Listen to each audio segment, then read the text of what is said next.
So, Andrew, talk about where was home for you as a kid? Where is home for you now, and how do you define home?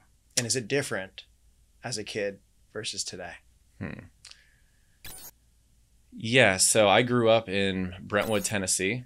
And, I grew up in the South, I would say. And in the South, this was also, I drove 20, 25 minutes, 30 minutes with no traffic to all the schools that I would go to because we were that spread out at the time. But my childhood, I just want to say, was fantastic. I mean, I don't think I could have had a better childhood. So for me, home was, besides my bedroom as a kid, where you had, like, that was the sanctuary. It was limited by, like, hey, this is when I get grounded. This is where I go to play video games while I'm grounded. This is where I go to watch TV while I'm grounded, or it's where I go to sleep or play music or watch my lava lamp go up and down. Like, gotta make sure my kids don't hear this because I don't let them do that when they're grounded.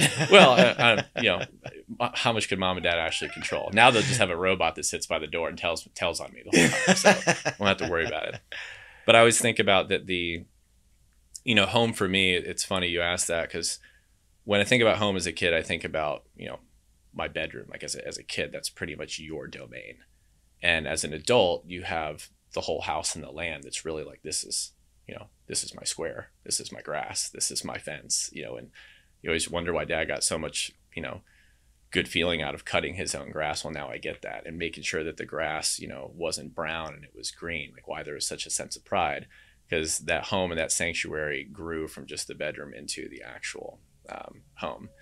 But when I also talk about home, when I'm describing, like, hey, what was home like? I don't describe my bedroom to people. I describe, that wherever I went, there were, we lived by all the country music stars. So if I went for a run, I'd be like, oh, I'm running by Dolly Parton's house, or I'm running by Alan Jackson's house, or Toby Keith needs me to go cut the grass. And so I would, drag the mower behind my Chevy Blazer and go. Were they truly your neighbors? Yeah. Really? Oh, yeah. I didn't know this about you. Yep. Yeah. And tell you more horror stories or war stories. But, Tim McGraw and Faith Hill would drive by when people were at dinner parties, and they were wave. They were part of the family. And so that was also inspirational to probably why I love to write music so much. And because everywhere I was at was songwriters were surrounded. And Kenny Chesney moved in, and ended up getting a job to pressure wash it, his driveway, because that's what we did to make money back then, right before I went to college.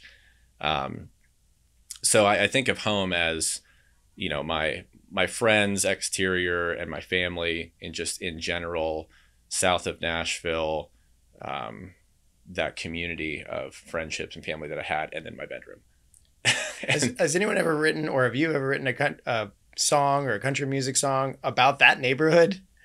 About Raintree Forest? Or, I mean, about that, between Raintree Forest, Indian Point, Chenoweth, these places. All these country music stars, basically, is in the same community or neighborhood.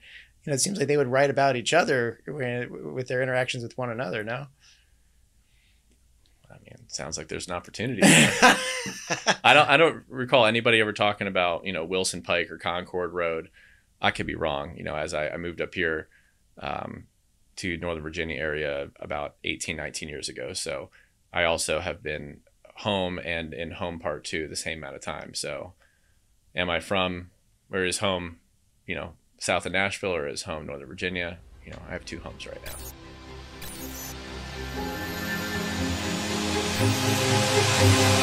now.